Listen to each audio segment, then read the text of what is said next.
All right. One more second. And we are good. You can start. Thank you, Mr. Moore. The time is 6:33. Let the Equity Council Committee meeting for the Fayette County Public Schools commence. So if you'll read that notice, Brent, if you've got it, with the governor's information on there. I do. It's just buried in another window.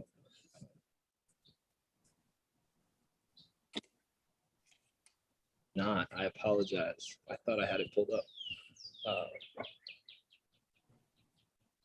Nope.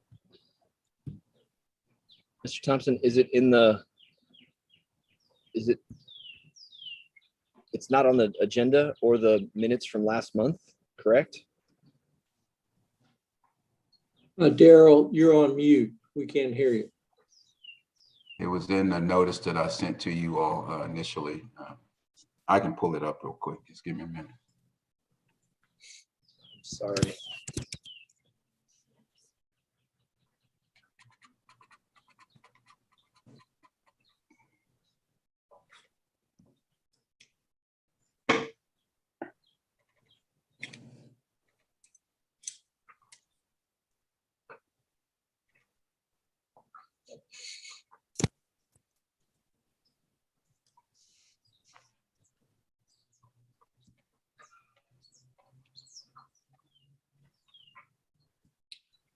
Oh, there it is.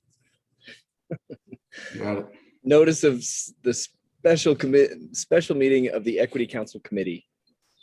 Pursuant to KRS Chapter 61, notice is hereby given that a quorum of the Equity Council Committee members, a standing committee of the Fayette County Board of Education, has scheduled its regular meeting virtually as a special called meeting on Tuesday, April 6, 2021, 6:30 to 7:45 p.m. EST. Please be advised, virtual meeting, please be advised that in our continued state of national emergency caused by the 2020 coronavirus, COVID-19, and under a similar declaration issued for the Commonwealth of Kentucky by Governor Andy Beshear, it continues to be practicable, to not be practical for the ECC to provide meeting room conditions due to the potential threat to further spread the COVID-19 virus. Consequently, the ECC will not provide a primary physical location for public viewing and will proceed pursuant to KRS 61.826 and the concessions outlined in the Attorney General's opinion, OAG 2005. As you all know, the COVID-19 virus is still highly contagious, has mutated, and continues to spread among people who are in close contact with one another. While we confront this worldwide pandemic and make necessary deviations from the norm, there remains the need to continue our courageous conversations about solutions to eradicate racial injustice, educational inequities, implicit and explicit biases, and decades of institutional racism and discrimination interwoven into the fabric of this great nation and our local communities. Notice of the special meeting was faxed or emailed to the following on March 26, 2021. Editor of the Courier Journal and editor of the Lexington Herald Leader, news director, WUKY Radio, Valerie Honeycutt Spears, and their respective television media outlets. There, now on with the agenda. That was in another window still.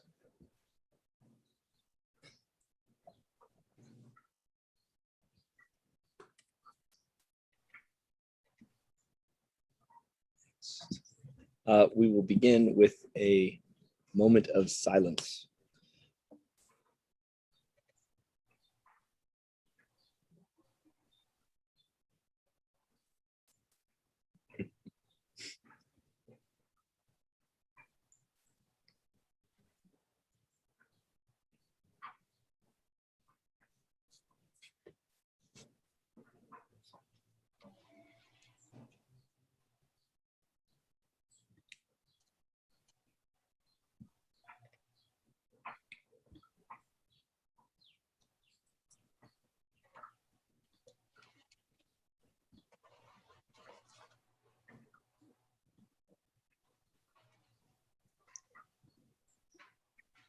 thank you for your ability to flex. And I was trying to be coy and start with what I thought was first, and instead I messed it up and we didn't call roll first. So thanks for your grace.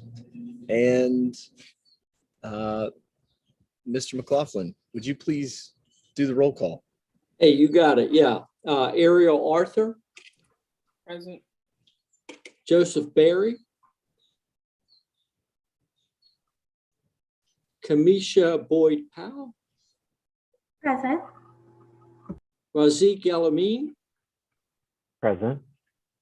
Arnold Farr, Present. Lois Gillespie, I see that hand. oh, okay, I'm sorry, I wasn't looking. I can't see everyone, so it might help if you're here, if you say, here, I'm I can sorry, see, Bob, I I was can on, see Lois, I can I'm see sorry. you. I'm sorry, That's Bob, okay. I was on mute. No worries. Glenda George, Present. Nicole Jenkins. I'm here, Bob. Brett Nathaniel Here. and Thalithia Rao. Okay, I saw a note from Thalithia that she was unable to make it. But if Nicole or Joseph, if they come in later, if you see them, would you let me know and I'll mark them present? Letting you know, I think, did I just see Joseph's name? Yeah, Joseph is See logging Joseph. in now. His Okay. name is on the screen. Okay. Sorry for the delay. Okay, thanks, Joe. Okay, and how about Nicole? Is Nicole out there somewhere? No? Okay. Thank you, Mr. McLaughlin. And if we could begin with the reading of the mission statement, which is found in the same email that I went to earlier.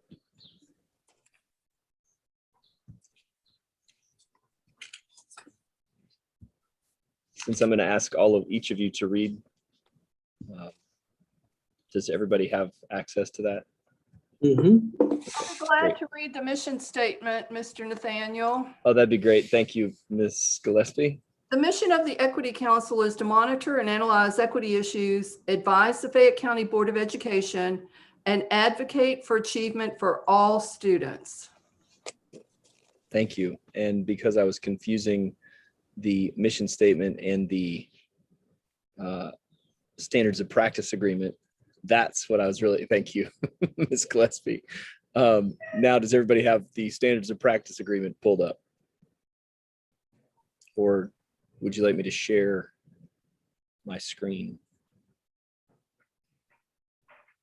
Yeah, maybe if you can share your screen. I can't pull it up.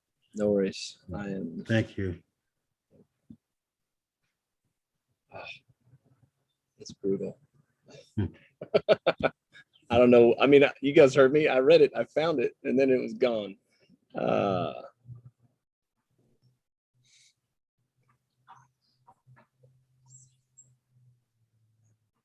There we go. Thank you, Mr. Thompson. As elected and appointed members of the Fayette County Board of Education Equity Council Committee, we accept the high honor and trust that has been placed in us to ensure that the students in this district receive the best education available anywhere in the United States of America. In accepting this role, we hold the pursuit of that goal as our sacred duty. To that end, we hereby commit to the following in the conduct of our business. We will place the interests of students above all others in every decision we make. Uphold all applicable federal and state laws and regulations. Abide by, oh, go ahead, please. Abide by the policies of the Fayette County Board of Education, the Equity Council bylaws, and work with fellow committee members to recommend changes to those policies as needed to improve student learning. Maintain an unwavering focus on the achievement of all students, regardless of race, class, ethnicity, sexual orientation, gender identity, socioeconomic status, special need, or English language proficiency. Not use our positions for personal or partisan gain. model continuous learning and improvement in our roles as members of the advisory team.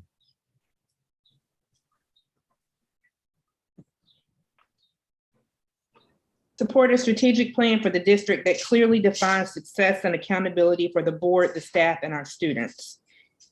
Focus on the policy work of the board and monitor progress on the indicators of success in our strategic plan, leaving the day-to-day operation of the district to the superintendent and staff. Base our recommendations upon available facts, advise our convictions, avoid bias, and uphold and support the decisions of the board once a decision is rendered by them. Work to build trust between and among Equity Council committee members, board members, and the superintendent by treating everyone with dignity and respect, even in times of disagreement. Maintain the confidentiality of potentially privileged information shared in collaboration with subcommittee members and district staff. Recognize that authority rests only with decisions made by the Fayette County Board of Education, and make no independent commitments or take any independent actions that may compromise the Fayette County Public Schools Board of Education, Equity Council Committee, nor the work of district staff as a team.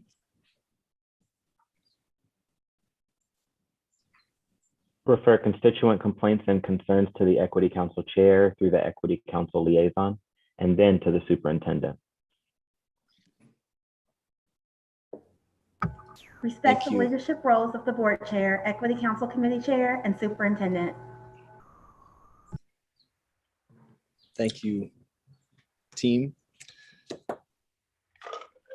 And thank you, Mr. Thompson, with the assist and the hastening of your likelihood of winning the wager. And has everybody had a chance to look at the minutes that Mr. Thompson included in the emails? I know there, at least on the first one, I downloaded what was in his trash. And that was fine, but I think you sent us another more accessible file. I'm sorry I haven't had a chance to read them. I was out working in my yard and just totally spaced it out, but I'll do that tomorrow. All right. Thank you, Ms. Gillespie.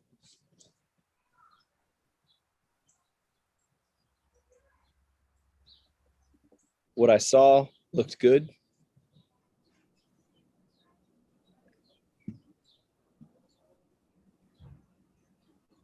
Did I would anyone have? like a motion to approve the minutes.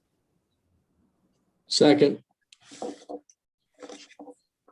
All in favor to approve minutes? Aye. Aye. Aye. Approved. Aye. Thank you. All right. And if you do, per Ms. Gillespie, have a chance to look at them either again or with more attention, it's on a Google Doc, so you can Okay, thank make your you. mention. And Bob, if you want to put in the minutes, are you doing the minutes? No, Daryl is. Daryl, if you want to put in the minutes that I abstained from voting on approving the minutes since I haven't read them. Noted.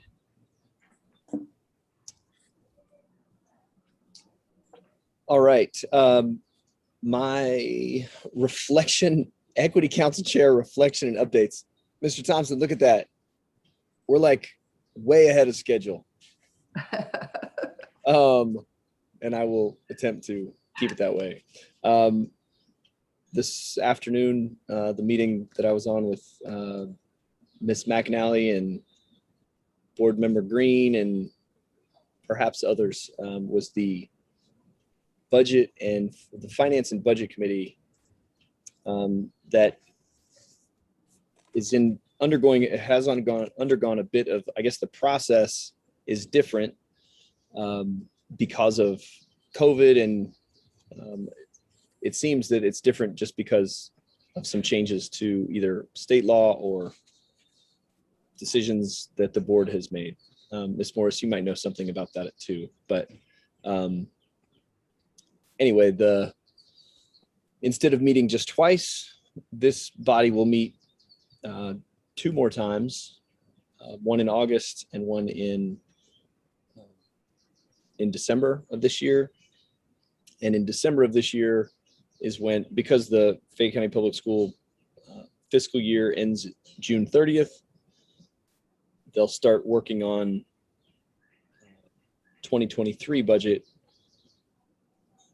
in in 2021 December, because they will already be in fiscal year 22 come July. Anyway, there were, I believe, 3 elementary school principals, a couple middle school principals, and at least 1 high school principal present, and which was again, from what I inferred, that was a change from previous practice, and there was much gladness about their inclusion in that process. There's still lots of work to be done, and there's lots of money that because of COVID has come to us, and that we have burned through appropriately and in a good stewardship kind of way. But there are decisions about sustainability and all kinds of things that you can imagine are needed long-term, as well as in the immediate. I believe the word that I heard several times was the COVID gap, which for vulnerable populations there's a potential gap there anyway. So because we don't know the data post-COVID, we can only go with what we know pre-COVID. Unfortunately, we do have that data, but even now, as kids are preparing to take K-PREP tests and all of that, we're still, I don't know if flying blind is the right word, but anyway, there's lots to determine from a budget standpoint, what's needed, and there's tons that's needed. So that body, the Finance and Budget Committee, was just a lot of good info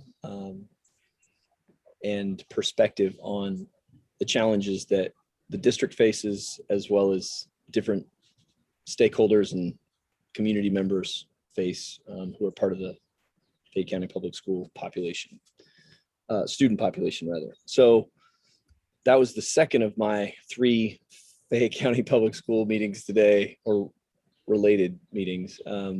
My first one was just from my position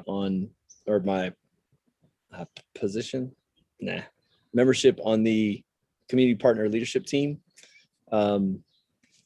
which is, as you can, kind of the name says it all, community partner, stakeholders from the community who get together quarterly, as well as in different subcommittees to bring about positive change and partnership within Fayette County Public Schools, both on the larger front as well as individual schools or sectors of the district. So that is,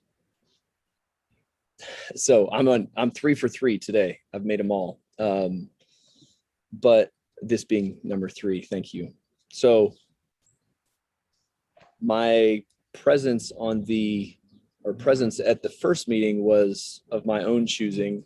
That just happened to be Miranda Scully is who leads that body. She works in Mr. Thompson's office, and as a former student who was involved with the organization I work for, I relish the opportunity to be led by her, and she's a phenomenal leader. So that is an example of me being involved in this work, and we all have the opportunity to do that from the various subcommittees and opportunities to be involved from this Equity Council body with different aspects of the district or the Fayette County Public Schools as it functions, both led by district staff as well as some places like subcommittees, ad hoc committees, whatnot, that are just led by those of us who volunteered for these roles. Mr. Thompson, I'm wondering does that set up anything well for later? It does. As you move down the agenda and Right. into reports, you may pick up some traction based on some of your members' experience over the past month since the last meeting that they made it simply want to give a report on that's related to some of the subcommittees. And then you may even have the opportunity to start adopting membership to some of those subcommittees. Gotcha. All righty. Well, that's my reflection. That was just really an update of my day. So I don't have any more than that. Board Member Morris, would you like to offer your reflections? Yes, thank you. No problem. I guess what I would like to kind of get some feedback from you guys in the near future is on some decisions that are on the horizon that we're going to have to take a vote on as a board. And so one of those plans is the 10-point safety plan. And I believe Arnold is going to give you guys kind of an update on a meeting that we both attended.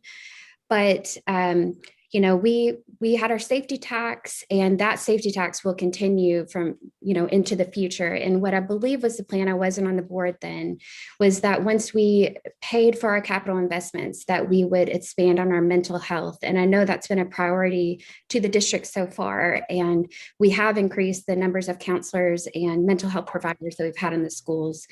But, you know, the plan is up for review, and can we do better? Can we look at it differently? Have we learned anything from it? How do our students feel about it? And so what Arnold and I went through was just kind of a student-led discussion on how they feel about the police presence in the school. And so I don't necessarily know if you would like them to present to you guys, but they provided their requests in writing to us and did their own research and things like that. And so I had a phone conversation with Chairman, sorry, I almost said the wrong one, Murphy. And he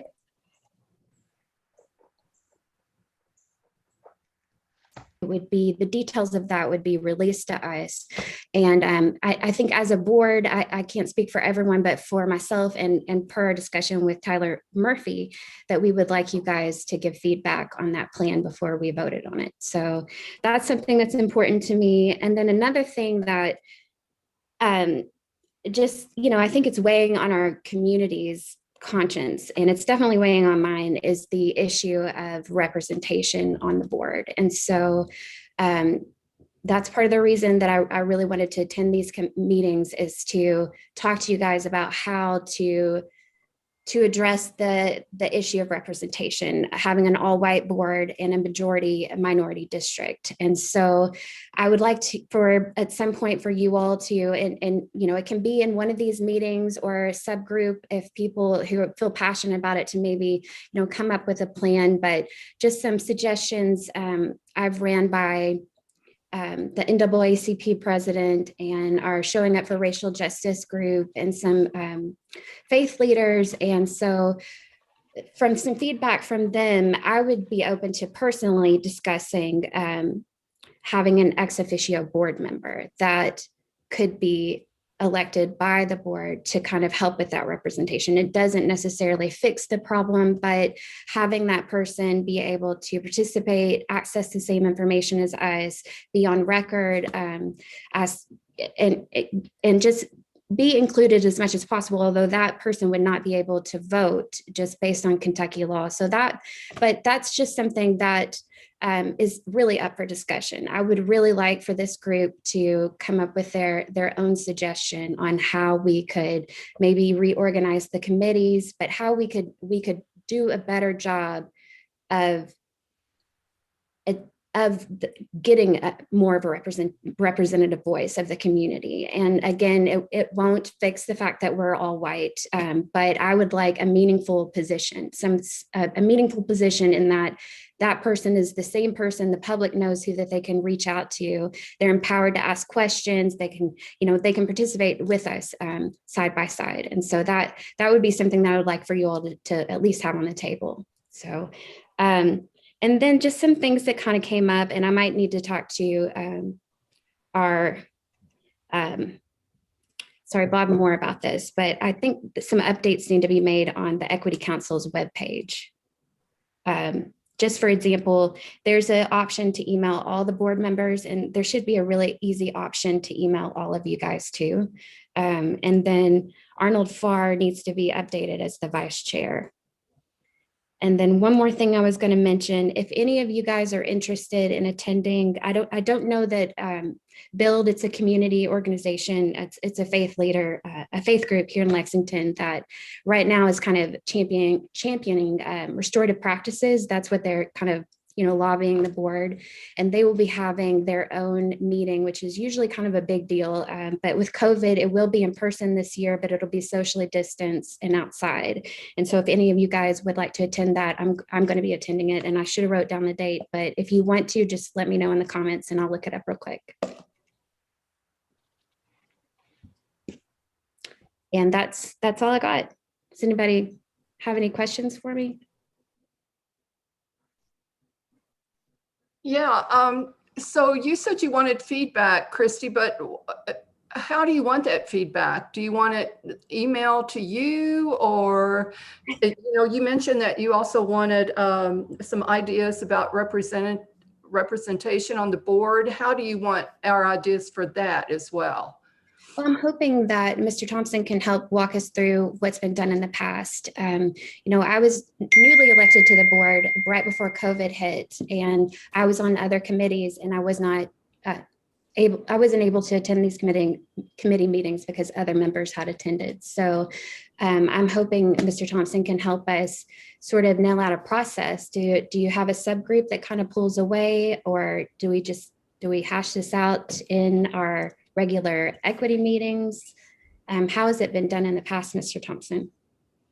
So as we build a monthly agendas, as like today, typically before COVID, the board chair or representative of the board, the Equity Council chair, and myself have a monthly meeting, probably 2 weeks prior to the regular meeting.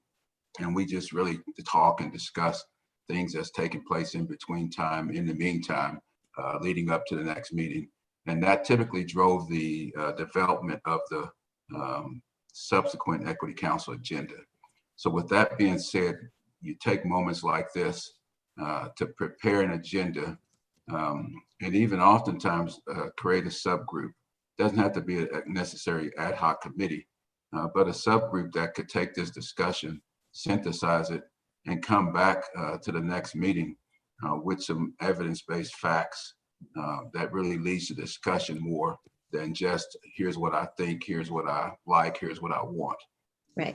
That's the most focused way of doing it. But I would also say this, what's most important is that you all get connected and attend the board meetings. You cannot know what's going on if you're not present in the moment. Being told after the fact is informative, but it's most informative if you're there participating. That's when you're going to truly get an understanding for what's happening, even get a feel for how the meetings take place, and then compare and contrast those to your own meetings. And that's how you continue to create this continuous improvement. Far as recommendations for how to get, and I would say equity, diversity, and inclusion added to the board. That looks differently. So you can't really say it looks like a color or a shape or sound, but I know I can clearly say it's fair when I use those 3 tenets: equity, diversity, inclusion. So that's what we want the board to have. And so we can look at language and steal language, borrow language from CARA 1990 that simply put in schools or on school boards or in Fayette County's public schools, create a commitment statement and build in that commitment statement the intentionality that through the process of adding an ex officio member, you will be doing so with the intent of adding equity, diversity, and inclusion. So we could do that pretty easily and seamlessly, then have the board take action on it. There's a couple other things that could take place over time, and I think we should go slow to go fast. And that is do some input forms around implicit bias, equity, discrimination, collect the data from our stakeholders and truly understand what we're hearing. We do family surveys that talk about quality assurance things happening in our schools, but it's very, very rare that you have somebody talk about racism and discrimination. Are you experiencing bias? Those things have to be done, those assessments. And then you also then roll that out as a part of your plan to make change happen. So I think we subgroup some folks and then begin talking in a smaller group about intentionality in collaboration with board members. Come back to the subsequent meeting, maybe in April, May, June, and with a plan, because I think July 1 going into the fiscal year would be a great time to have that representation there. And you'll get 12 months of return out of that seat. But you also have to look at blind spots. And that's continuously one of the things I do is try to have perspective and look at, even though we're doing that, are we leaving somebody else out that may also need to be at the table if it's that? So, or can you do it when you use the tenets of equity, diversity, and inclusion and not race or this, that, and the other? So you just got to unpack that so you're not being, always say, you're not unintentionally being exclusive by leaving somebody out. So let's think about all those things as we make a recommendation to the board, because somebody else also may want to be at the table as well. So that's, you have to cover those blind spots if that helps. Mhm. So Ms. Morris, you also mentioned about a 10-point safety plan. Is that something that exists now, or is that coming in the future, and could we access it? That's a big question, Mr. McLaughlin. I answer for Ms. Morris there.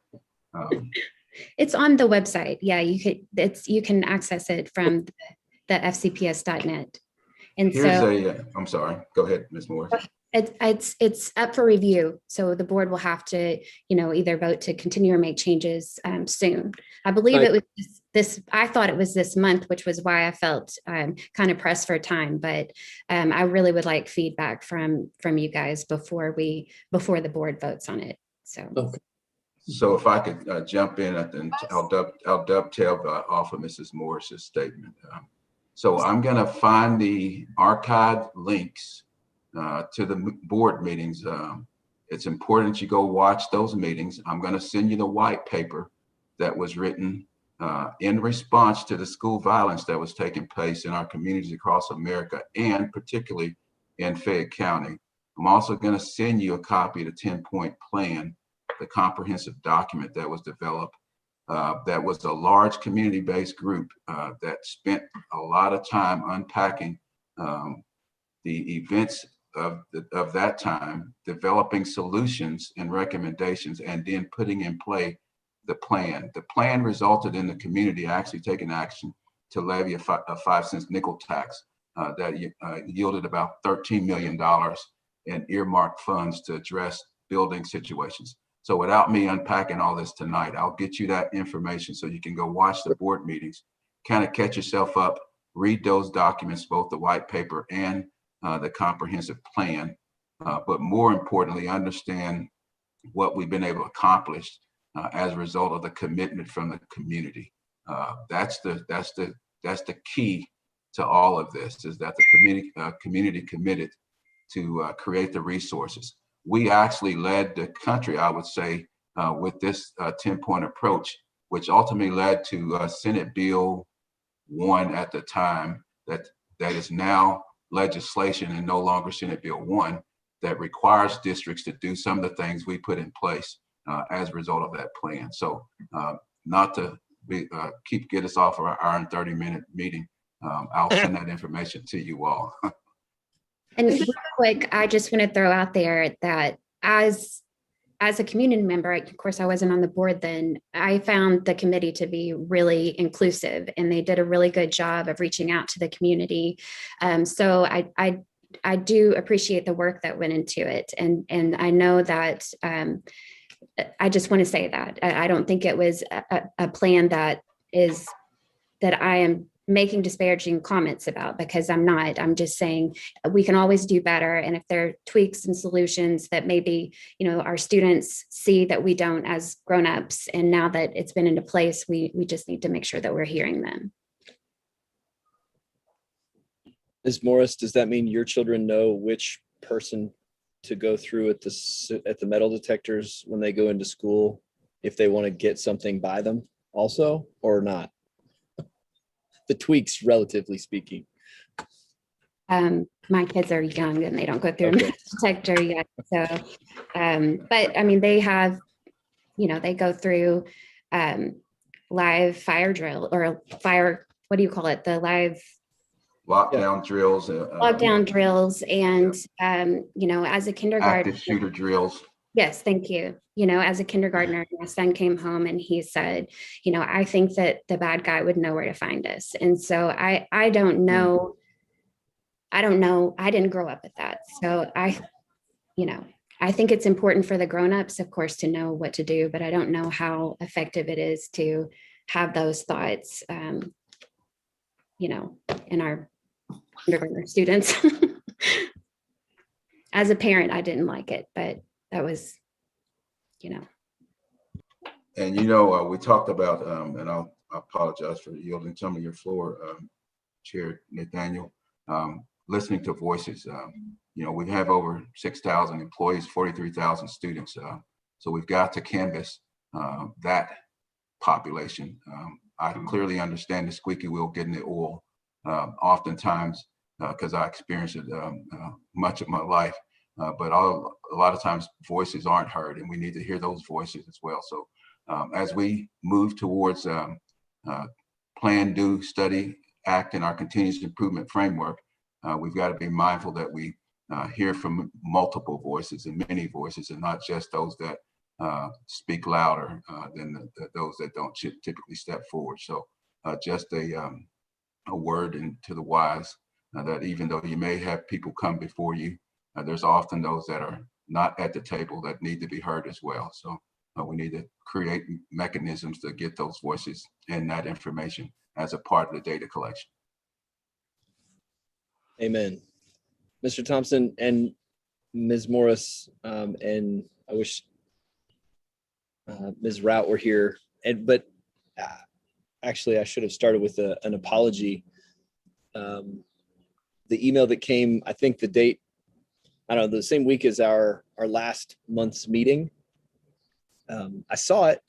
I just didn't read it in time. I did make the training for how to host a feedback session for future superintendent feedback session, led by the consultants, the hiring firm or the consulting firm that's leading the search for the new superintendent. Anyway,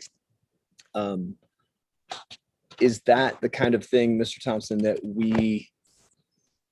this body or others perhaps could do? I think it makes sense for this body to do it if that's an appropriate.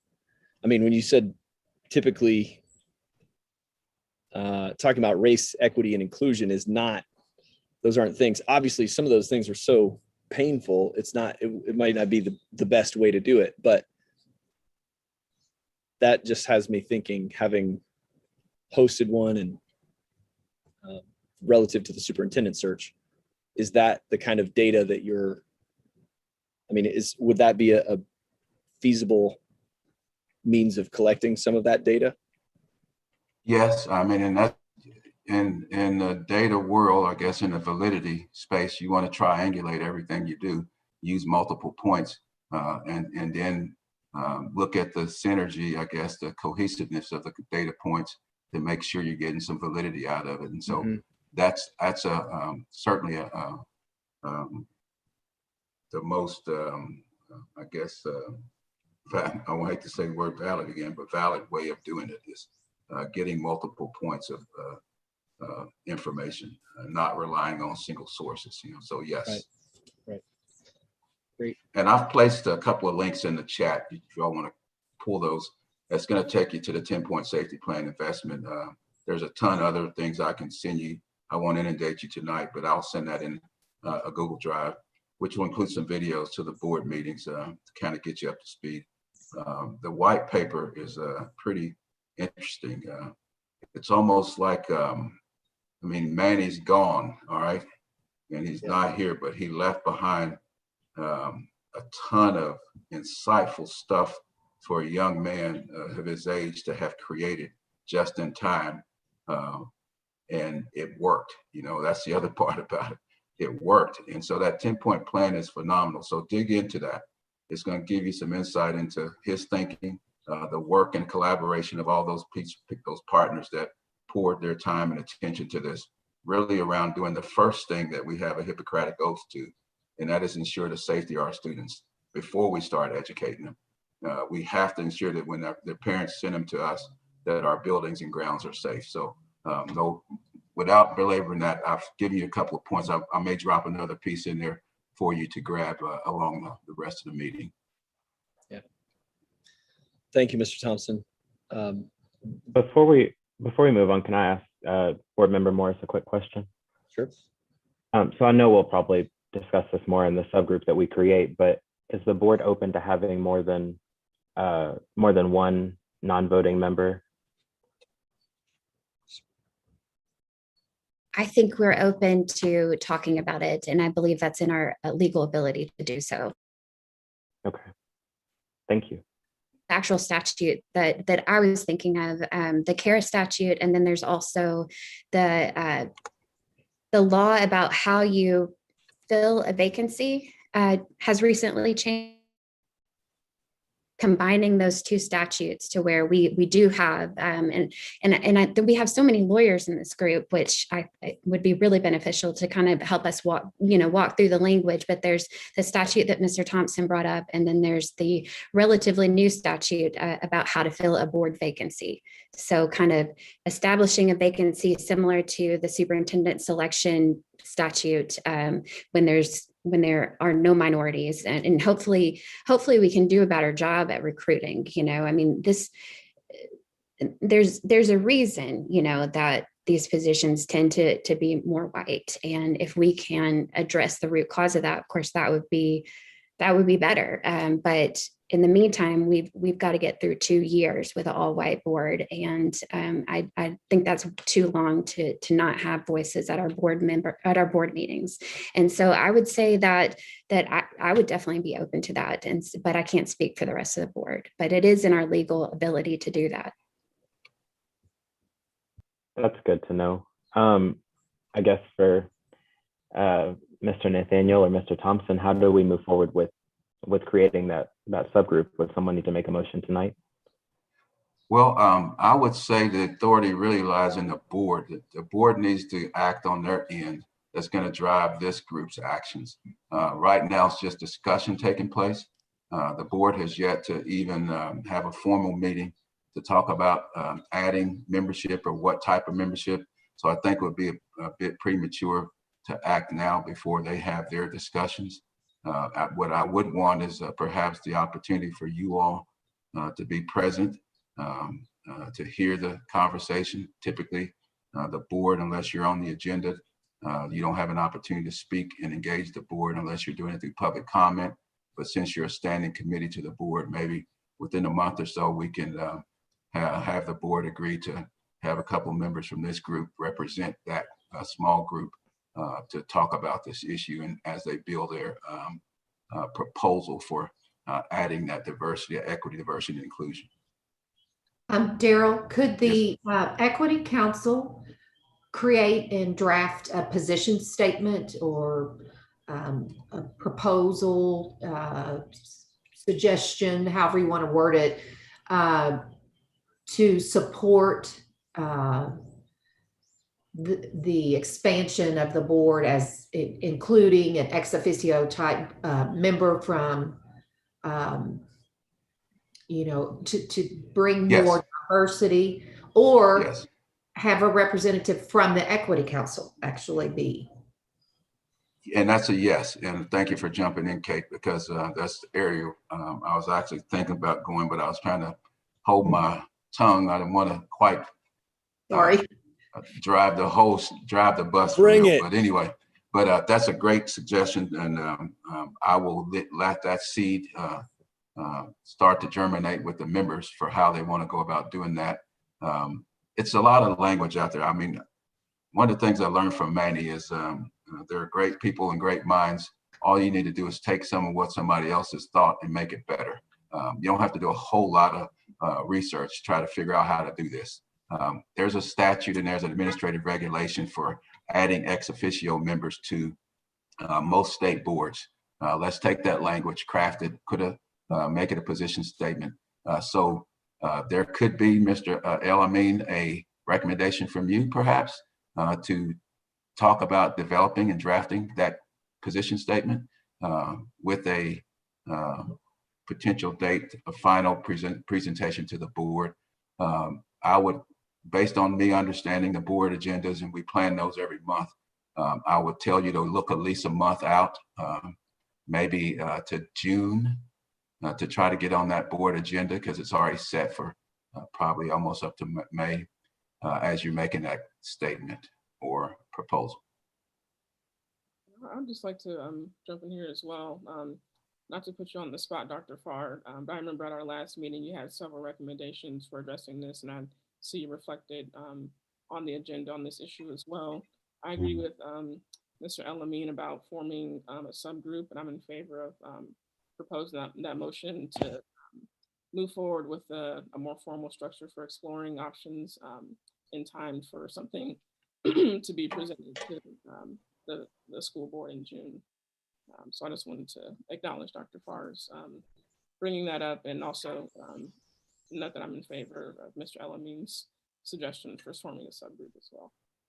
So your proposal is forming a subgroup, maybe Mr. El-Amin, myself, and maybe someone else, to sort of look at the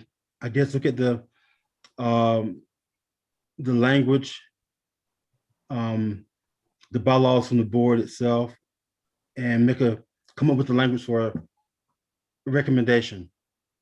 Yes, I think your discussion at the last meeting, it was kind of short term in terms of this current 2-year term, and then also long term in terms of the board reflecting the demographics of the community overall. So I think there's, for the short term for the board meeting in June, maybe a brief position statement that we could all review, via email or something. But I think you had some points that were, I think, longer term that may need to be explored in a subgroup. Okay. And Ms. Arthur and Dr. Farr, were those, I mean, when you speak to longer term, does that, relative to what Mr. Thompson has referenced with our lobbying group, I think, looking at language the language that is present in all over CARA, but absent for speaking to that board, the makeup of boards in minority majority districts like ours, having that changed and put in at the state level. That was Mr. Thompson and my. Yeah, you're cooking with propane right now. So that's where you make change happen. You want to make it at the state in statute. What we need to do is find part of our Kentucky delegation here in Lexington that can champion that bill language now and in preparation for next year's session. So this is a great starting place. I mean, it really sends chills up my bones because I know we have a chance to make change and make change happen. not just for us, for our future students and families. So you're right on point, man. So let me be clear then. So we've got two things going on with regards to this issue, the short-term plan, which is to get a statement together for the June meeting in order to create a position and fill it as soon as possible. Then the long term is, as Board Member Morris was saying, to get something in place so that it won't be the case again in the future that we end up with an all-white board.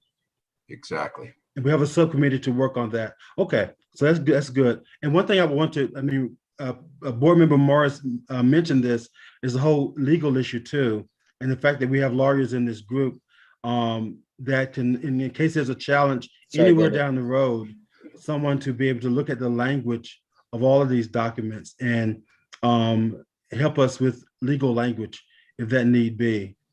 I'm sorry. I think the smiles on the lawyer's face appears that those are not billable hours, and so therefore they probably will not be able to work in that capacity. My recommendation is we work with the legal counsel for Fayette County Public Schools. But so I was going to say, we do have a point of contact. That's Shelley Chatfield, who will help you all in this space. Additionally, Chairman Murphy has proposed the creation of several policy committees that Ms. Morris mentioned. One of those is a policy committee.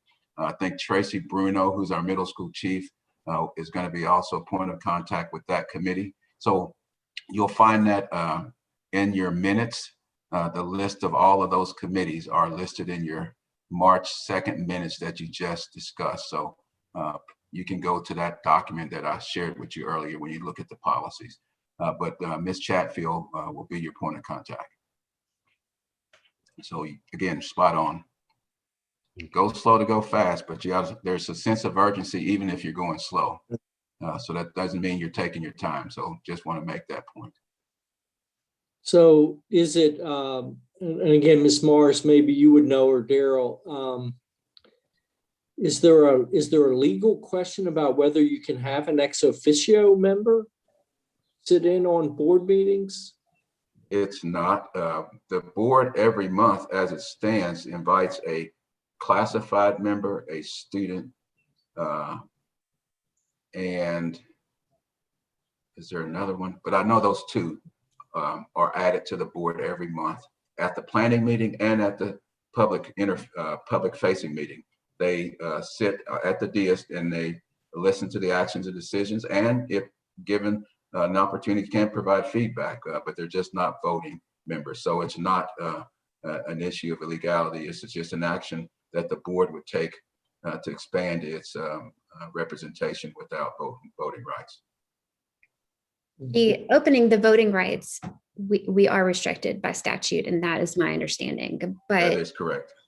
The other ex officio members that come, although I really would hate to lose that, because I like to make those personal connections and seeing their faces and seeing and hearing about what they do for the school. That I don't see power in that, because nobody knows who these people are. Like, just for example, if you're a student and you wanted to maybe lobby for your own behalf or bring something, to a student board member, you don't know who that person is because it changes every single month. And although I think that that's a good experience for those individuals to do, I don't think that there's a lot of teeth in those positions, because those people are constantly rotating. So that's just my observation since I've been on the board, that I would like to have more, that it not just be that they're sitting there, that they feel empowered with the information, empowered to ask questions, that the public knows who to reach out to bring their concerns to, those types of things. So how soon do you think will the board be discussing this at their next meeting, or do you know? From my discussions with Chairman Murphy and Dr. Farr, we've sort of been talking about this for a little bit, that we would like a recommendation, because although this is kind of something that I think would be we really want to be inclusive in how we propose it. So the board really wants to be inclusive about how we develop this plan, and I'll be honest with you, not every board member will probably agree with, what the idea that Dr. Farr and I've kind of discussed. So I think it's important that we look at it from different perspectives, and that's why we're reaching out to you guys too, because board member or Chairman Murphy also mentioned restructuring the committees. If maybe we could, increase the power and those in some way with that. So it's not the only way to do it. So just keep in mind that we really want to have a recommendation for you guys, for us to kind of mull over and hear from. But a lot of boards have ex officio members, and a lot of boards have a student ex officio member that's the same person every month. And I like that idea. And so anyway, there's several statutes to pull from, and I feel like it's immoral for us to have an all-white board. It's not something that I'm comfortable with. And so, I really personally, that I shouldn't probably go into that, but it's important to me that when I speak to our families and that our students that don't look like me, that they know that I care about what they think. And you have to bring seats to the table, in order to do that. So that's my goal, is to bring seats to the table for more members of the community that don't necessarily look like me and my children. So you're looking towards the Equity Council Committee to give you more than just an endorsement and support. You want a specific proposal, is what it sounds like. And the timing, to me, you're about to make the most important decision that a Board of Education makes, bar none.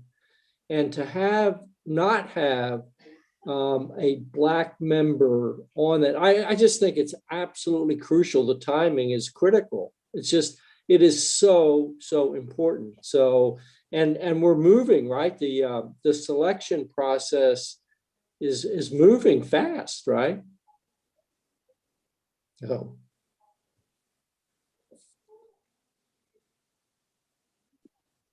So, Mr.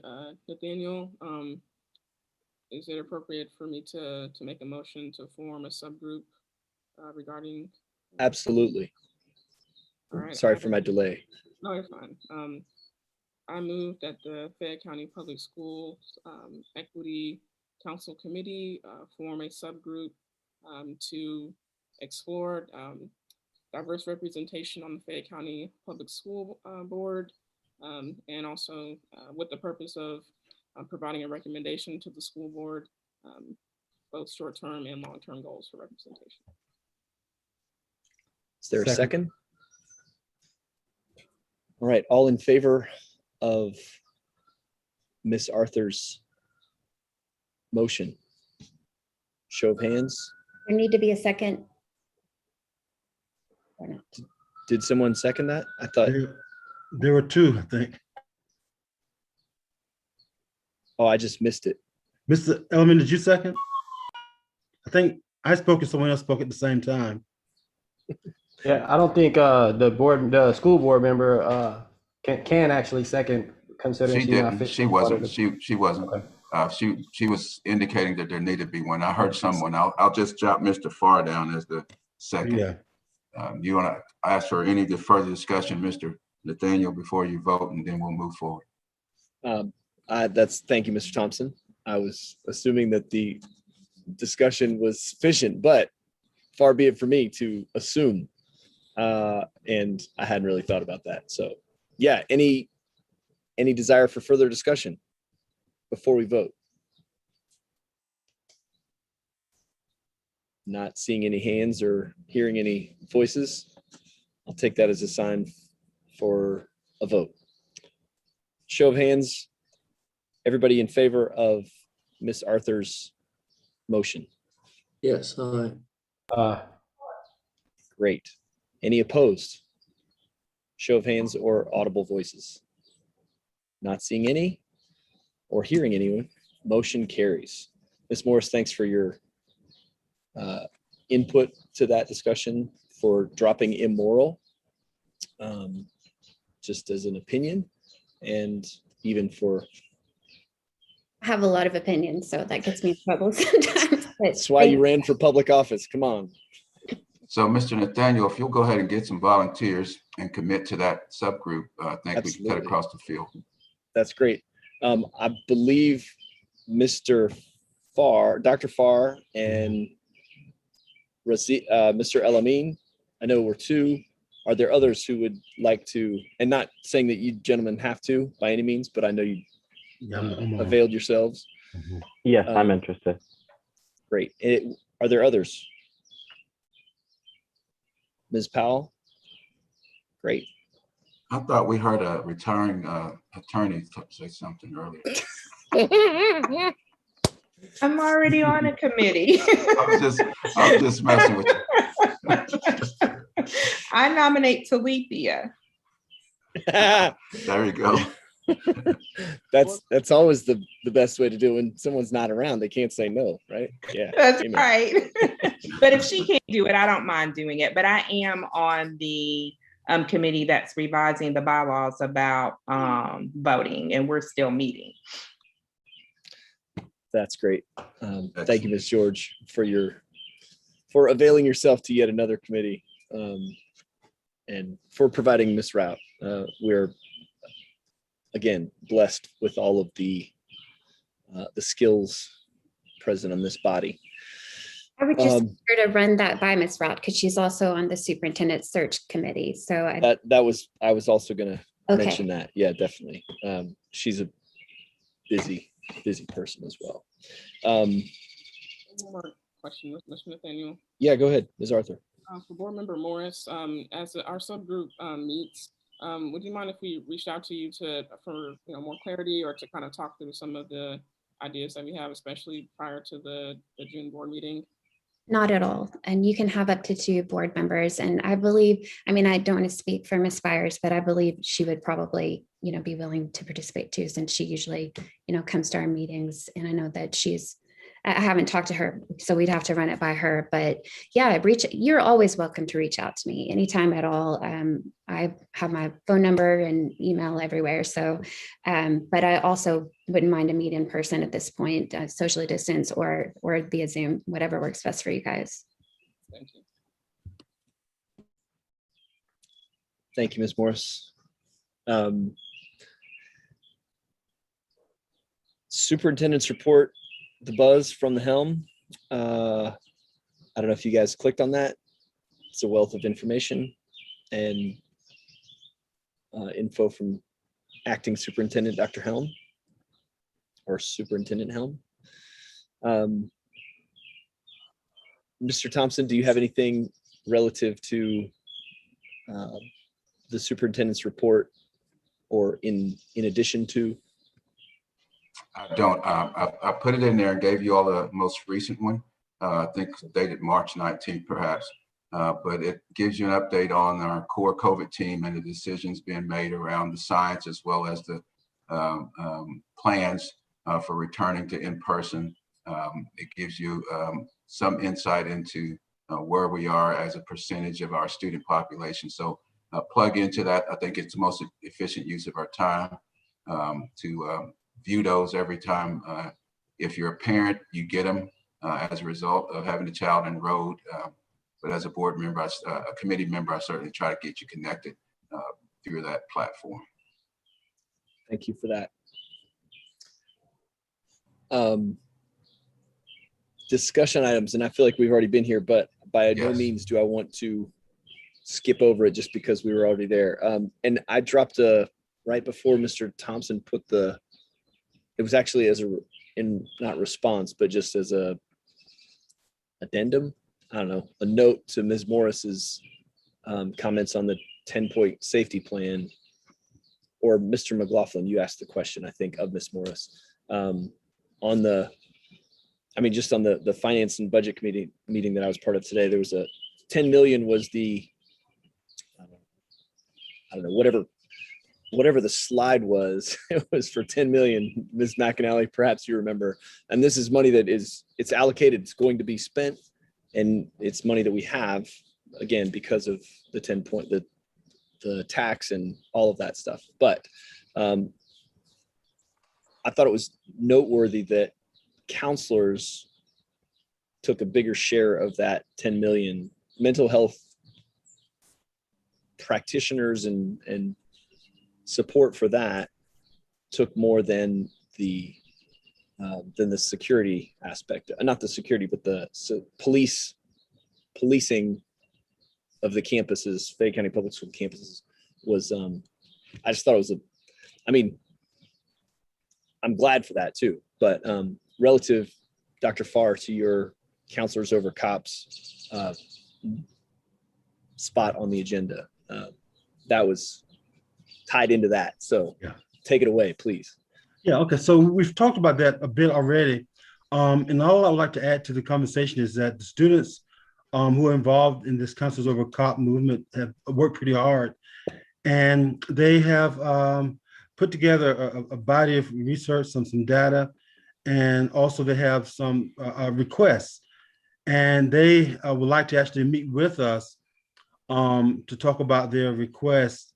And I think here's what I'm thinking is that if we can look at what they have, their material, and at the same time look over the material that Mr. Thompson's going to send to us regarding the 10-point safety plan, and just be informed regarding the 10-point safety plan and what all went into that, and what these students are saying in their own accounts of their experiences and their research, and then maybe meet with them with both forms of information and see if there's anything that needs to be done in terms of maybe rethinking some parts of the 10-point safety plan as we move forward.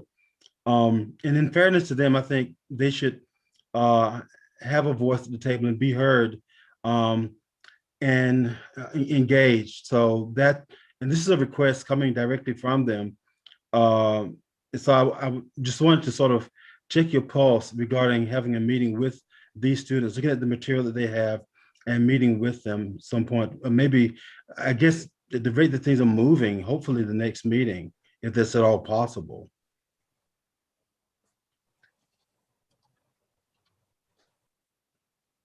So certainly I would encourage them and invite them to give public comment at least, as well as at the next meeting, as well as, send us their stuff. Mm-hmm. That would be welcome. And we can rearrange the agenda so that they have time at the front of the meeting rather than at the end, which would afford us, opportunities to discuss it if needed. Okay. But yeah, that'd be great. Okay. So if I could liaise just a little right here. Please. And so here's how you end up, or you mitigate being here till 10 o'clock at night, all right? You allow that group to be heard.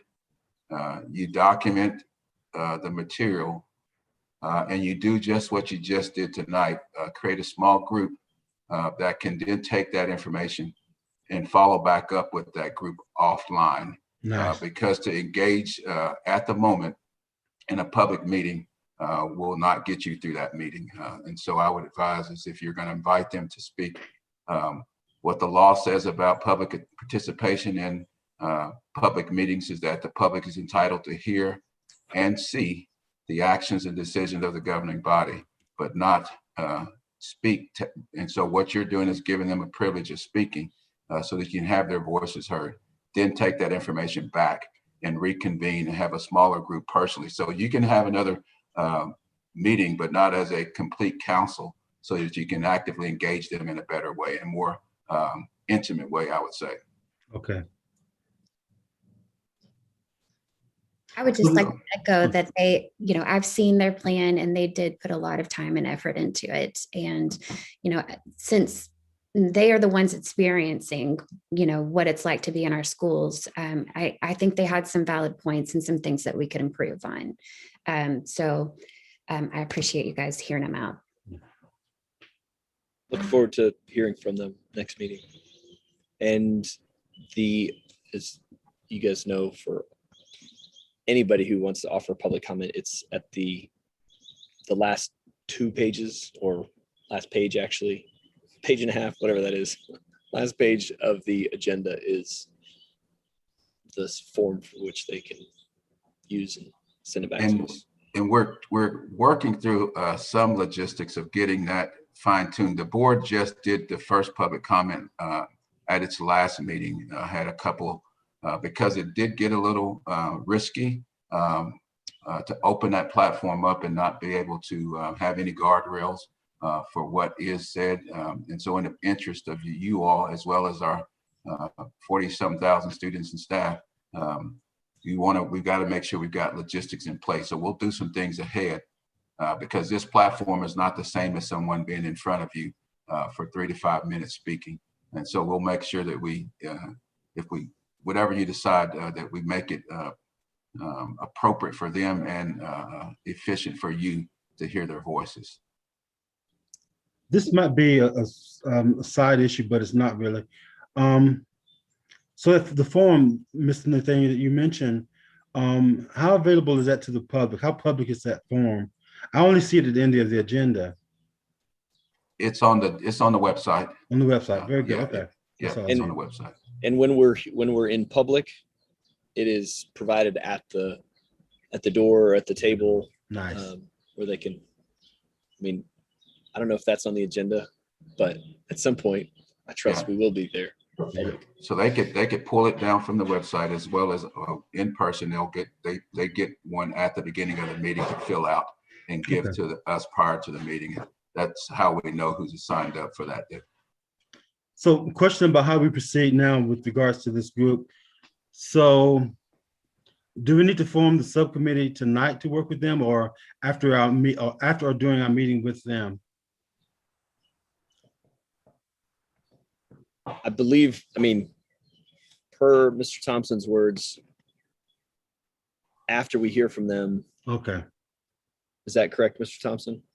So I could say yes and to that, given the fact that you've already had a direct contact with them, and Ms. Morris has. I also spoke with Chairman Murphy today about this, and in my conversation with him, I shared that I wanted to respect the board's role and responsibility for engaging this group and engaging them first, since they are the decision-making body. He agreed, but also wanted to have you all actively engaged and really exploring and giving them a broader platform to be heard. And so that's why I say yes and no. So if you want to go ahead and identify individuals that's interested in starting those conversations leading up to next month's meeting, I think it'll help us get into a smoother transition to their presentation.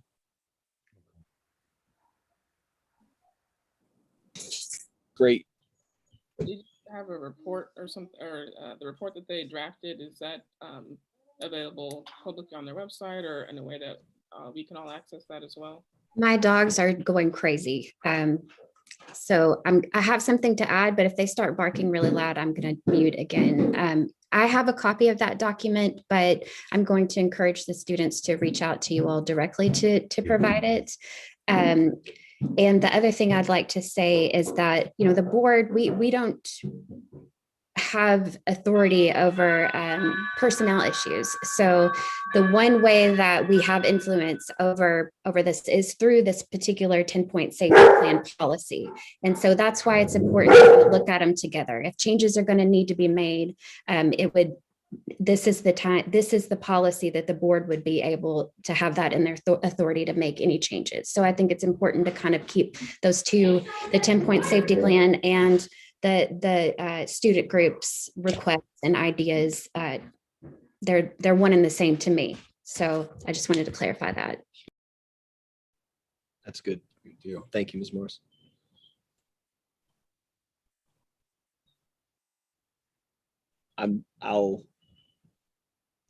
If there is, hello, Mr. Morris.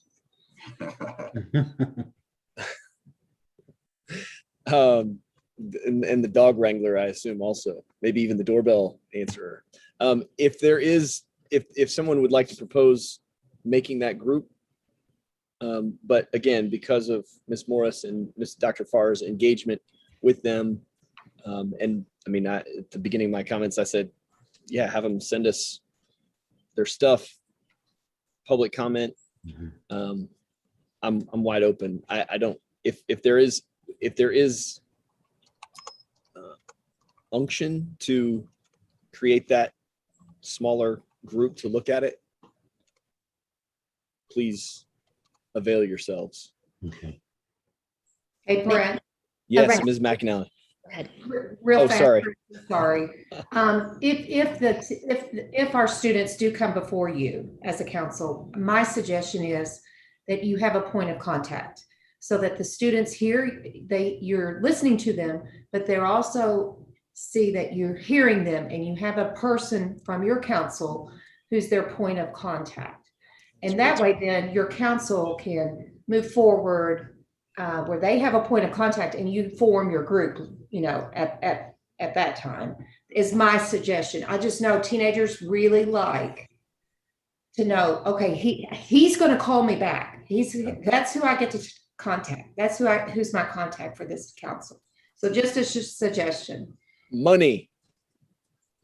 And apologies for not seeing your hand. You were off my screen. I apologize. That's okay. That's Thank okay. you. Ms. Morris, did you have something, or were you just saying, I hey, have Ms. a McAnally? suggestion, and I'm going to, you know, of course, defer to you guys. But I think if you're going to have a committee talk about the 10-point safety plan, it should be after you've heard from those plans as well, because again, it's related. And so I guess I'm leaning towards waiting to forming that committee. So I just wanted to say that, but of course that's up to you all. Super. I concur. You have got to educate yourself on all perspectives before you allow, I guess, the power of influence that could become slanted. And I've given you about 3 links in the chat that will take you out to the white paper, the comprehensive plan, as well as the 10 points. Real quick, there are some deliverables that's expected from the community as relates to the plan. So it's not a single accountability document or plan. There were some things written into that plan that was shared accountability from the community as well. So be mindful of that as you're reading it.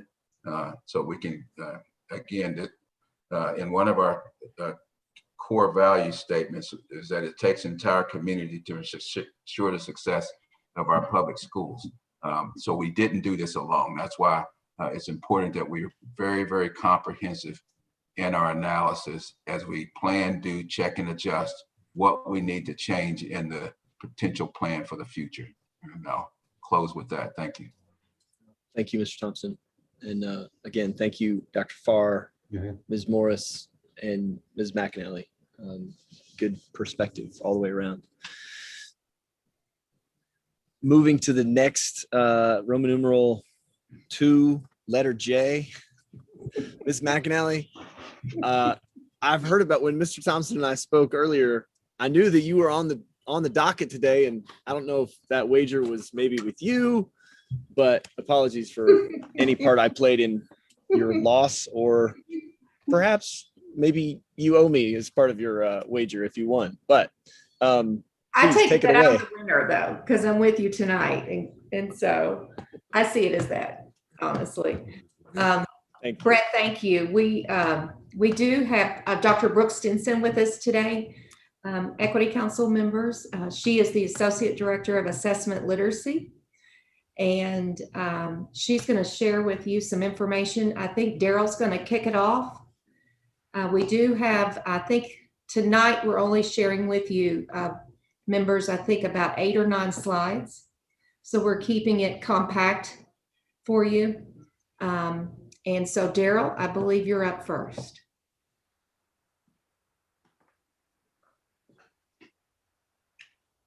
You're muted, Daryl. Oh, Daryl, you're on mute. Yeah.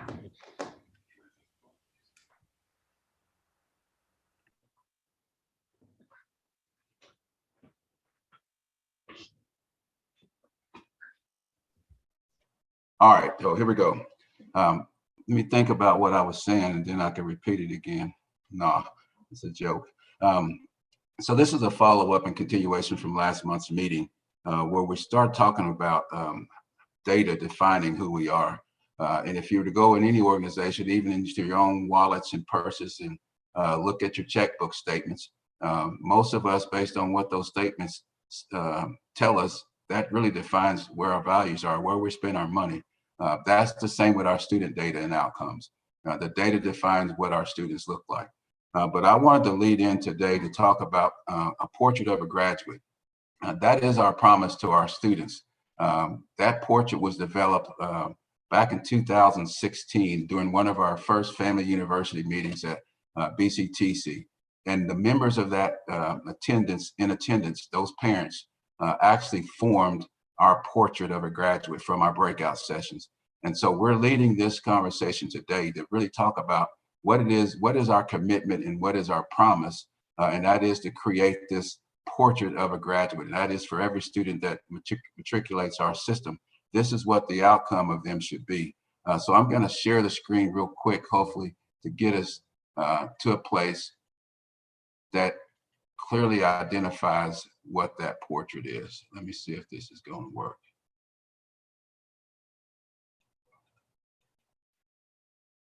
Technology at its finest.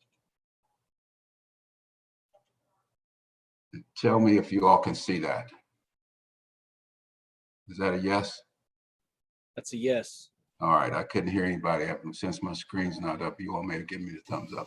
So this is what's on our website, and this is what's been a part of our strategic plan for what a portrait of a graduate is. And I'll hit the high points, which is academically prepared, civically engaged, culturally competent, college and career ready, and equipped for the future. Now, underneath each one of those tenets, you'll find Mr. some Thompson, great. Yes. I apologize for interrupting, but I said yes because we can see the words Fayette County Public School Portrait of a Graduate, but I don't think the high points. Okay. The PowerPoint, So I'm I'll say the PowerPoint, yeah. Good deal. So I'm gonna stop sharing. I'm gonna switch to another document because I knew that was gonna happen. So I was prepared, lightweight prepared. And so you'll see an image, right? Now you all can see these words pretty clear, I hope. Can I get a yes? You there? I don't see anything. I just see your video. You're not sharing yet, Daryl. Wow, man. He's This home, coming here. this home technology ain't as good as that office technology. Thank you, Mr. Moore. How about now? Yes, sir. All good. All right. So again, the 5 tenets: academically prepared, college and career ready, civically engaged, culturally competent, and equipped for the future. I'll send this document to you all as well. And I'm not going to go through all of the commitments that we feel based on our strategic plan on how we shall deliver on that promise. But what we're going to do is give you a snapshot of what we've been doing in the district from the Office of Academic Services, Teaching and Learning, Brooke Stinson, who's going to talk about assessment and accountability, and give you a snapshot of what a data is telling us prior to COVID, while we're in COVID, and as we begin to try to assess our students for the spring to determine where we are and what it is we have to do to get them to this promise. So I'm going to stop sharing that screen. Wanted to introduce you to that first. And then Ms. Stinson, if you will go ahead and introduce yourself, and then I'll pull the slide up again. Definitely. Thank you for this opportunity. Well, good evening. I'm glad to be a part of this amazing group and just learning a lot from you over this year. And I hope to be a part of your team, as we move forward, and especially sharing the latest data and creating that picture as our graduates, the portrait of our graduates. And so we're going to share some information to you. And the first thing, I guess real quick, Daryl, will you just be advancing the slides for me? Yes. Okay, great. Thank you. Just let me know if I'm there right now. So Yes, you're perfect right there. Yes. Okay. So this table of information just kind of gives you an idea of the ethnicity data picture that indicates that Fayette County has a higher percentage of African American students and students that are 2 or more populations versus Kentucky or the United States. We also have a higher percentage of Hispanic and Asian students compared to the state of Kentucky. And right at 50.1% of our student population is non-white, higher than the averages of our state and nation. So it's key and so important to hearing your voice, and that equity must be our lens in which to view how we respond to learning, how we design our learning environments, and how we assess our student learning for Fayette County Public Schools. Next slide, please.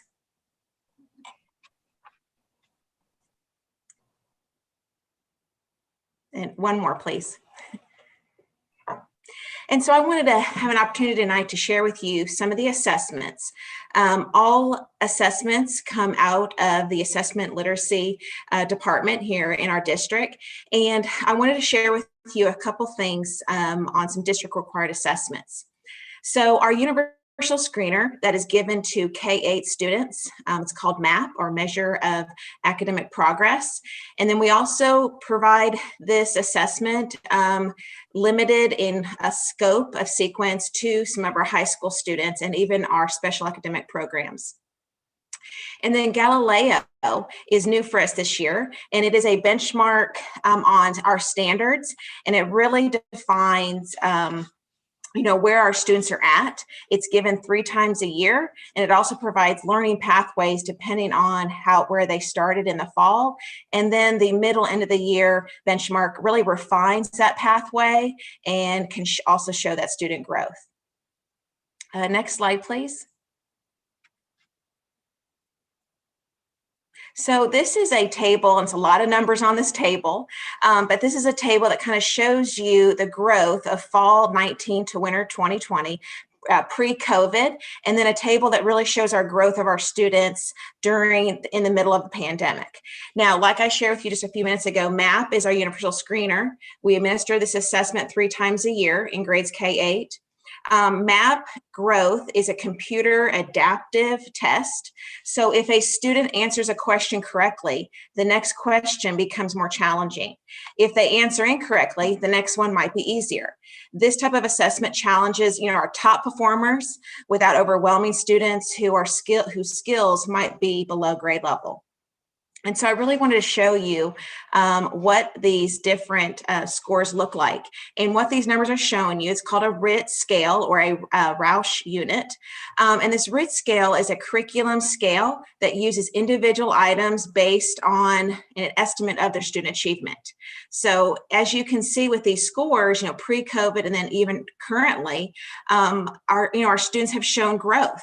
And I do want to point out that even our middle school students really had the highest growth among all grade level students, specifically 7th and 8th grade. So they had the highest gains by percentile. So we're very proud of that. We also use this information for informing instruction, personalizing that learning, and monitoring the growth of every student. And then principals and other leaders like yourself can look at these scores to make decisions about performance and even progress of a grade level or even a school.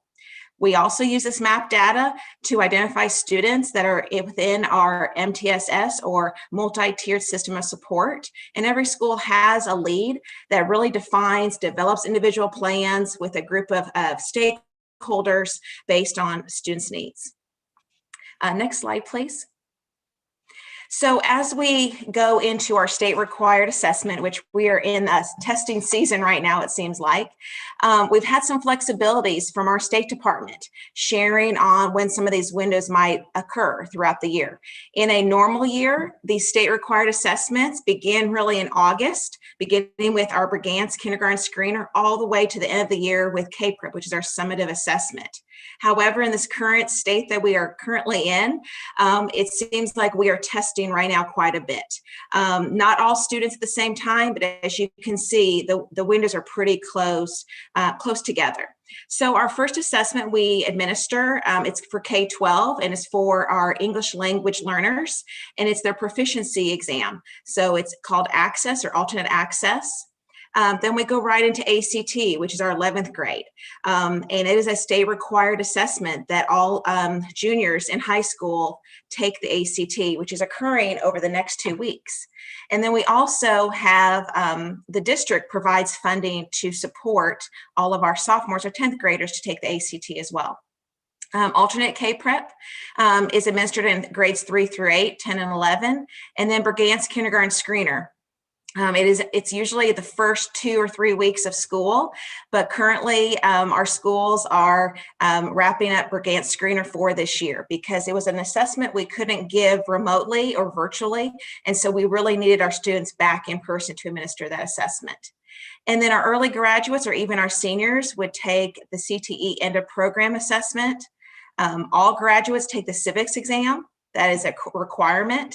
And then of course, end of course is for our early graduates, and then K-Prep is usually traditionally the last 14 days of the school year.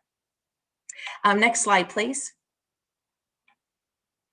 So just a little timeline. I know that we've been following this timeline pretty closely, and this information is pretty fluid. It seems like it's changing every day.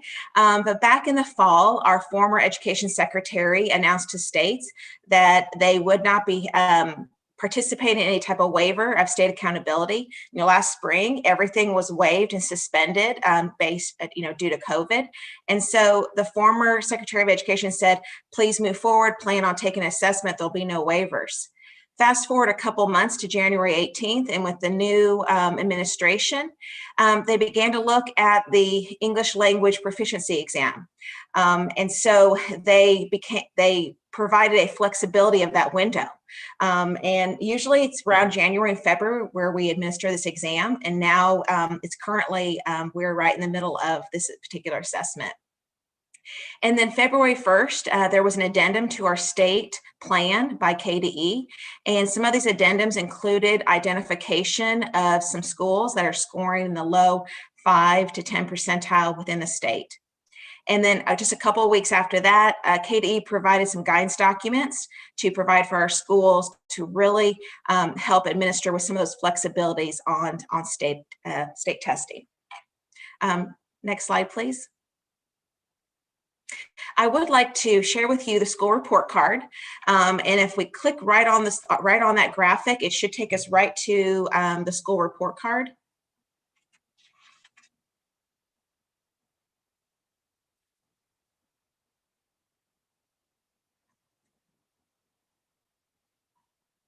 Okay, Daryl, right there, even on the link, down below in the notes section, I had it 2 places just in case.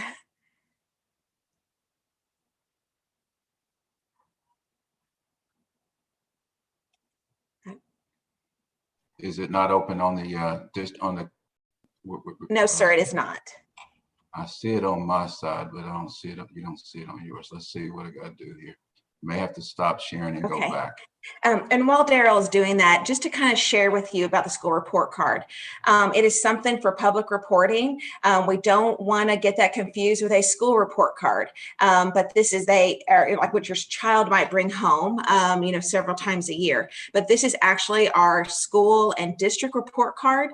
There's some limited information in this last year due to the impact of COVID, but there is some information in here I would like to share with you because I feel like it's timely, especially with us looking at the portrait of a graduate and looking at those data points to really make some informed decisions. So Daryl, if you can go down a little bit. Of course, there's an overview of our district. And then if you keep going down a little bit farther, if you would click on where it says assessment results, go back up just a little bit, please. There you go, right there in blue. Thank you. So right here on assessment results, this is probably the most current information we have due to the pandemic. And then also school report card, there's about a lag in 1 year as far as information that is shared with us. But this is our most recent scores with our English language proficiency.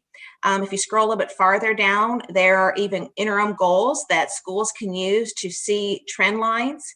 Our graduation rate is also in there as well, and as well as our Brigance kindergarten screener. And so you can see how well our school is or how well our district is doing compared to the state. So for example, if we were to look at Brigance kindergarten screener, you would see that we were actually right above where we should be within the state. I think we're at 51.2% versus the state being right at 50%. So we're showing that even our incoming students, our youngest students on campus, are even scoring as a whole grade level, scoring higher than than the state level, which is great. And then of course our graduation rate, it also shows, it's a little bit slow, sorry. And then it also shows our graduation rate. We were slightly below the average on our graduation rate. And then even ACT is also in there as well, showing how well we are doing above state average, and then just slightly below the national average with ACT. So when you have a moment, this is a great resource to really look to see our students and how well they're doing. Yes, definitely that transition to adult life is an excellent tab to look at, because when you're looking at all students, how we're doing with student membership, even dropout rate, and then even our graduation rate, which is was not necessarily impacted by COVID. So it's a great resource. Again, when you go in there, you might see information from 18-19 and then limited from 19-20.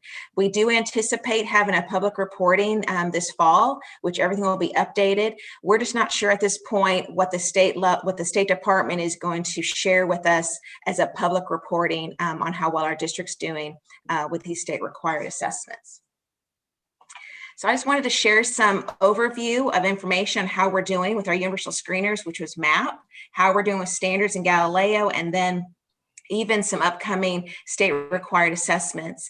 And I would be happy to entertain any question and even come back next month or the months following with our end of year data, so you can really see how well we've done this particular year. So Brooke, I just have two quick questions, and maybe this is for another time, but on that one slide, I think it was slide number 7, where you showed us how well the middle school kids did, in particular, like the scores were like they went from 155 to 175.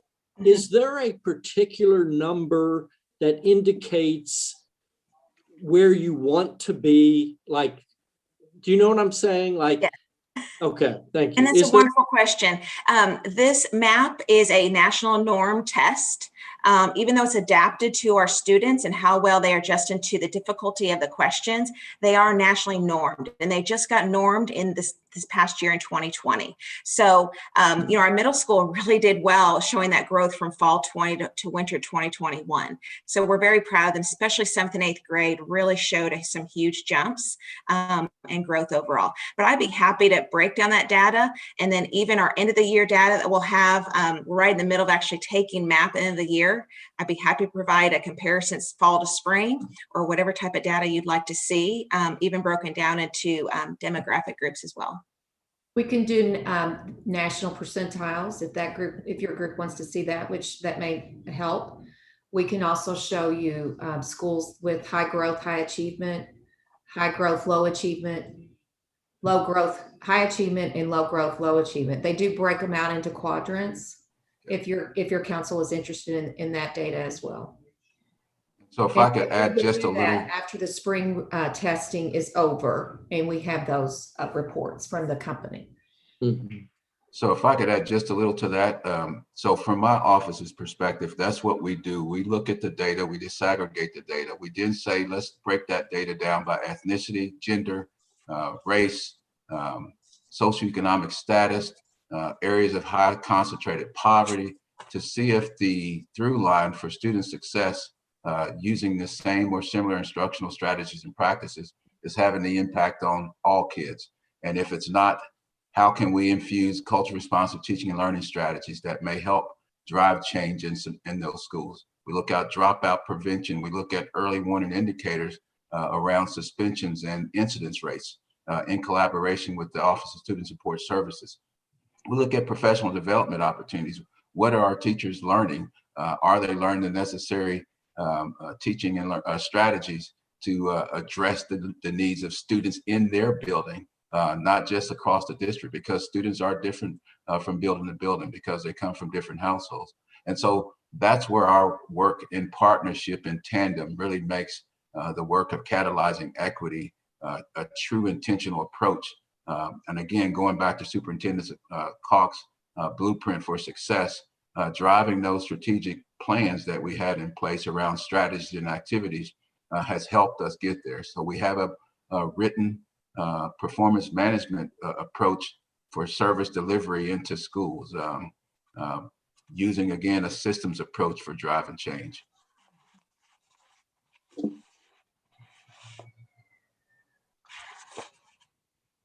All right, I am off mute. Amazing.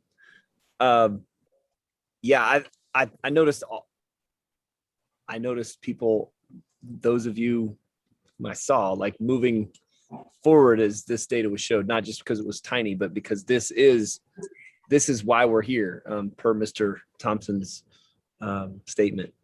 And I'm thinking of, I don't know, when this data has been shown in previous years, it is both encouraging and frustrating as all get out. So yeah, we would welcome you at an opportune time, both not just for us, but for the data. So you can show us, once the data is back from the company or whatever. Yeah, we would welcome that. And thank you. Excellent. So if I could, Brett, the rhythm is the rhythm is what you get, and that's how you get into this rhythm. And so last week's meeting actually led to the rhythm of this week. We've heard a lot about the 10-point safety plan and how we can bring student voice in. We've got enough, our staff, when we got this first charge a month ago, has already started our rhythm of providing our slide deck. So we've got slide decks in order, but we want to be able to rearrange them based on the rhythm of this group. And so I think, given the conversations next month, since 10-point safety is right on our heels, that we perhaps allow me to communicate with our team about bringing that group to you all to help educate you all about that plan, given the rich conversation we had, and then look on the committee reports and see if there's something else that we might be able to use a little bit of brevity to keep this data piece alive at the end of the meeting. So we certainly don't want to not lead with data and not leave it off of any one of our meetings, but given the rich conversation, we've got a team already ready that will be presenting to the board the 10-point safety plan. And I think hearing from them will help us drive both the presentation from the students and the staff in a cohesive manner, if that works for you all. That sounds wonderful. All righty. Anybody else thoughts on that? I do. Mr. Nathaniel and Mr. Thompson, I think this may be a question for both of you. At the last meeting, you all, I think, outlined the different committees, and I kind of wanted to take some time to decide which one to join. I am interested in the data committee, and my question is, does that group already exist, or is it something that will need to be formed? Thank you, Ms. Arthur. You're so good. That was one of the things I had in my notes from my conversation with Mr. Thompson was outline the five excellent schools, the 5 different pillars that allow us to do this work, and that had been laid out in the district plan, and because that's where the subcommittees come from. So, Mr. Thompson, without admittedly, I was expecting them to be on the agenda. I I would fail if I tried. I know they're all excellent, but excellent students, excellent relationships, excellent schools, excellent staff. There they are. I missed excellent supports. Okay. And so I'm going to try to pull it out because I took it off the agenda because we only had these 2 reports today.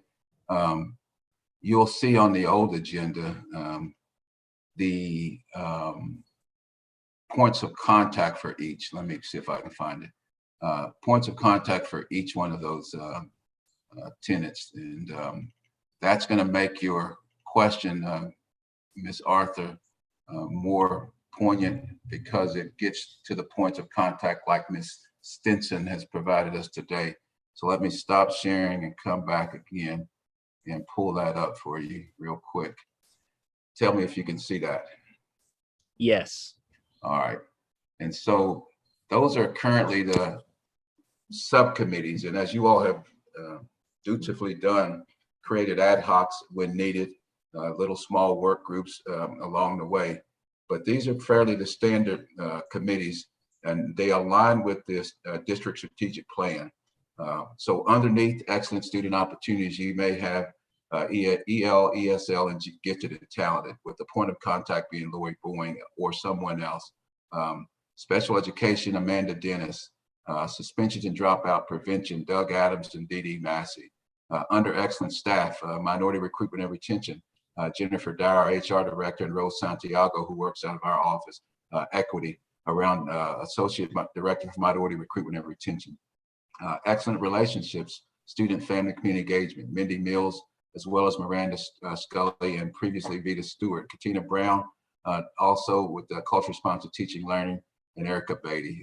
Brooke Stinson, again, you'll see there under excellent supports, data research, accountability, and then excellent schools. Our chief of staff, Sharonda Morton, John White, who deals with the financial side of the house, can provide a whole nother layer of data as relates to budget and staffing. So this is how we kind of align the committees.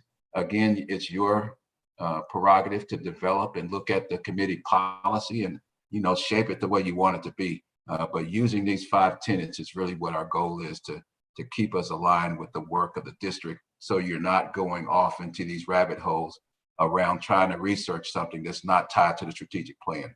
And if you'll think about the standards of practice agreement and read that document again, you'll see how these tenets align with your commitment to support a strategic plan is in there. And in that strategic plan, you have these subcommittees. So one of the beauty of this alignment is to keep the board aligned to what is happening as far as having a strategic plan. Imagine not having a strategic plan. And for years, we did not have one. And I promise you, I came to work every single day and did a whole lot of work. But I didn't not have that work fully documented and aligned to what it was that the plan was telling me to do. So we were just working. And it makes a difference when you're trying to measure success when you've got a strategic plan. So I say all that to say, look at that, align your skills and competencies as well as your desires to what it is you want to do, plug yourself in, and then we'll have this thing working like a well-oiled machine. And just simply based on the comments and Ms. Arthur's comment, Dr. Stinson, you have some willing and interested folk in Mr. Berry and Ms. Arthur. So I trust you guys will connect. I will not belabor this any longer. Ms. Gillespie and man, oh man, Ms. Gillespie, it's just you and me. Ms. Rout also, and Dean Jenkins. We all have particular committees that we've served with previously or continue to serve with. But for our new members, we'll look for next month to, that's homework. Do your research, see what you want, talk to us, talk to Ms. Gillespie, Ms. Rout, I'm availing her as well as Dean Jenkins. We'd love to offer any feedback as well as those that were outlined on that document. I took a screenshot of it too, but you can also go back and see it from your previous agendas. So back to this agenda. So to reiterate, next month, homework, come knowing, having an idea done, having done some research or research. If you go to an Ivy League institution, it's research. I don't know why, but it just is. So we're going to do research and and see what subcommittees we want to partake in the coming year. I didn't see any public comment, Mr. Thompson. Nope. All right. Oh, snap. I apologize. I did not mean to skip over that. Bylaws Ad Hoc Amendment and Review Subcommittee, Mr. Berry, Ms. Gillespie, and Dr. Farr. It's Would you- Glenn George Go ahead. on that committee. Yeah, I'm not sure Dr. Farr is on there, but nonetheless, we take anyone interested, obviously. All right. Well, Mr. Berry, I know you were on there.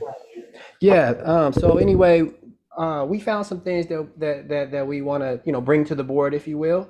But in being thorough, I think that we could benefit from making those recommendations as thoroughly thought out, if nothing else, as possible. So at this time, we're gonna probably, if the board sees fit, ask for an extension until the next meeting to go ahead and present whatever findings we may come up with. And also, I would invite anyone. Of course, we don't want to have too many chefs in the kitchen, obviously, but at the same time, anyone who may be interested or even that might see something in their own time with regards to the bylaws with Article 4 and 5, I want to say.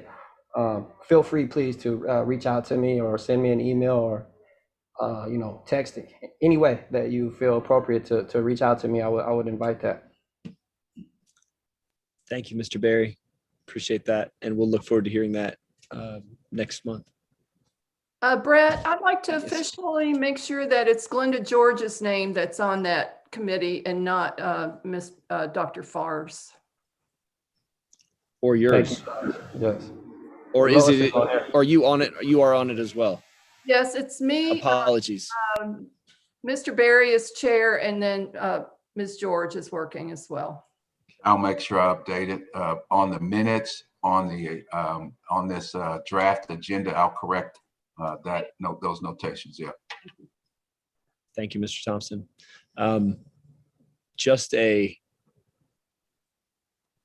Mr. Thompson, I confess, I didn't see it today and I didn't know where I should pipe up or whether I should just shut up and keep listening in the Finance and Budget Committee meeting that I was present for. But I'm looking forward to when you or your office or whatever, or this group has administrative support so that you're not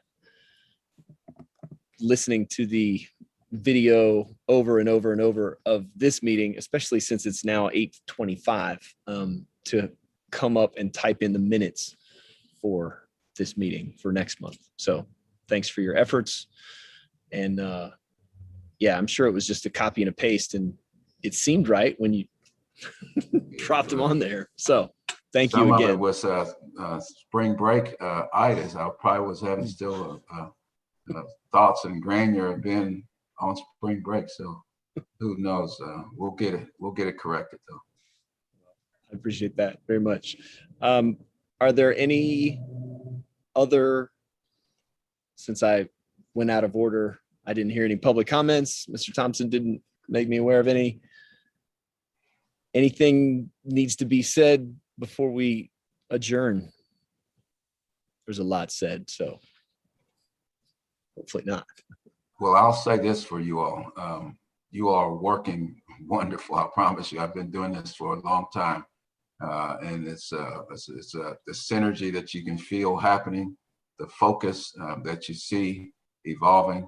I look forward to watching you all make these recommendations to the board, and the board making those recommendations to the superintendent, and then the staff implementing and executing. That's the way this thing flows.